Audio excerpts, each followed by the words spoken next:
हदगाव उपजिल्हा रुग्णालय येथे ताणतणाव निवारण व मानसिक आरोग्य शिबिर संपन्न। आज हदगाव उपजिल्हा रुग्णालय येथे आज जिल्हा मानसिक आरोग्य कार्यक्रम व प्रेरणा प्रकल्प अंतर्गत उपजिल्हा रुग्णालय हदगाव येथे जिल्हा शल्य चिकित्सक डॉक्टर पेरके सर व जिल्हा आरोग्य अधिकारी डॉक्टर संगीता देशमुख व वैद्यकीय अधीक्षक डॉक्टर संदीप दरबस्तवार यांच्या मार्गदर्शनाखाली ताणतणाव निवारण व मानसिक आरोग्य शिबिर घेण्यात आले। यावेळी मानसिक समस्या, नैराश्य, चिंता, ताणतणाव, व्यसनाधीन 52 रुग्णांना डॉक्टर रोहित ठक्करवाड, मनसोपचार तज्ञ डॉक्टर कैलाश चौहान, मनसोपचार तज्ञ जयश्री गोरडवार, वैसा कार्यकर्ता या टीमकडून समुपदेशन व औषध उपचार करण्यात आले।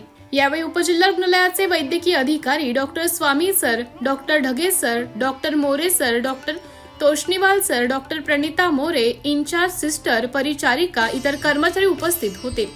शिबिर यशस्वीतेसाठी रुग्णालयाचे अधिकारी व इतर कर्मचारी यांनी परिश्रम घेतले। लोकनायक न्यूज साठी प्रतिनिधी देवानंद महाजन, नांदेड। लोकनायक न्यूज